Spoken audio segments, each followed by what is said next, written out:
ಮಂಡ್ಯ ಜಿಲ್ಲೆಯ ಪಾಂಡವಪುರದ ಕೆಎಸ್ಆರ್ಟಿಸಿ ಡಿಪೋದಲ್ಲಿ ಇಂಧನ ಕಳ್ಳರ ಕಾಟ ಹೆಚ್ಚಾಗಿದೆ. ಡಿಪೋದ ಟ್ಯಾಂಕರ್ನಿಂದ ಇಂಧನ ಕಳ್ಳತನ ಆಗುತ್ತಿದ್ದ ಪ್ರಕರಣದ ಬಗ್ಗೆ ಡಿಸಿ ನಾಗರಾಜ್ ಸ್ಪಷ್ಟನೆ ಕೊಟ್ಟಿದ್ದಾರೆ. ಈ ಪ್ರಕರಣ ಸಂಬಂಧ ಈಗಾಗಲೇ ತೂಕ ಮತ್ತು ಅಳತೆ ಪ್ರಮಾಣದ ಅಧಿಕಾರಿಗಳು ಪ್ರಕರಣ ದಾಖಲಿಸಿದ್ದಾರೆ. ಸದ್ಯ ಕೇಸ್ ನ್ಯಾಯಾಲಯದಲ್ಲಿದೆ. ಸದ್ಯಕ್ಕೆ ಟ್ಯಾಂಕರ್ ನಮ್ಮ ವಶಕ್ಕೆ ಕೊಟ್ಟಿದ್ದಾರೆ. ಅಳತೆ ಮತ್ತು ಮಾಪನ ಇಲಾಖೆಯವರು ಸದ್ಯಕ್ಕೆ ತನಿಖೆಯನ್ನು ನಡೆಸುತ್ತಿದ್ದು, ಪ್ರಕರಣ ನ್ಯಾಯಾಲಯದಲ್ಲಿರುವುದರಿಂದ ಹೆಚ್ಚಿನ ಮಾಹಿತಿ ಅಳತೆ ಮತ್ತು ಮಾಪನ ಇಲಾಖೆಯವರು ನೀಡುತ್ತಾರೆ ಎಂದು ಹೇಳಿದ್ದಾರೆ.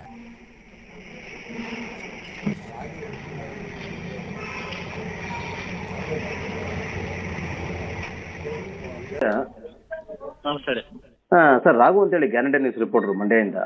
ಹೇಳಿ ಸರ್, ಏನಿಲ್ಲ, ಪಾಂಡವಪುರ ಡಿಪೋದಲ್ಲಿ ಒಂದು ಡೀಸೆಲ್ ಕಳ್ತನ ಮಾಡ್ತಿರೋ ಅಂತೇಳಿ ಒಂದು ಇದಾಗಿತ್ತು, ಸೋಷಿಯಲ್ ಮೀಡಿಯಾದಲ್ಲಿ ವಿಡಿಯೋ ವೈರಲ್ ಆಗಿತ್ತು. ಅದ್ರ ಆ ಸಂಬಂಧ ಏನಾದ್ರು FIR ಆಗಿದೆ ಸರ್? ಅದು ಆಗಿದೆ, ವೇಟ್ ಅಂಡ್ ಮೆಜರ್ಸ್ನವ್ರು ಮಾಡಿದ್ದಾರೆ. ಅದು ಕೋರ್ಟಲ್ಲಿ ಇದೆ ಇವಾಗ. ಗಾಡಿ ಯಾಕೆ ನಿಮ್ಮ ಡಿಪೋದಲ್ಲೇ ಇದೆ? ಅದು ನೀವು ಕೋರ್ಟಲ್ಲಿ ಇದೆ ಅದು. ಅಲ್ಲ, ಕೋರ್ಟಲ್ಲಿ ಇದೆ ಸರಿ ಸರ್. FIR ಮಾಡಿದ್ರೆ ಗಾಡಿ ಸ್ಟೇಷನ್ಗೆ ಹೋಗುತ್ತಲ್ಲ?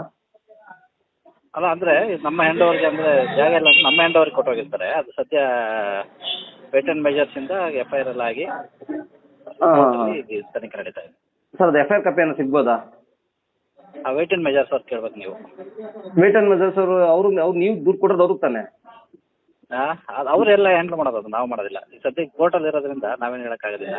ಹಾಂ ಹಾಂ ಬೇಕಿದ್ರೆ ವೇಟ್ ಅಂಡ್ ಮೆಜರ್ಸ್. ನಿಮ್ದೇನೋ ಒಂದು ಬೈಕ್ ಸಿಗ್ಬೋದಾ ಬೆಳಗ್ಗೆಗೆ?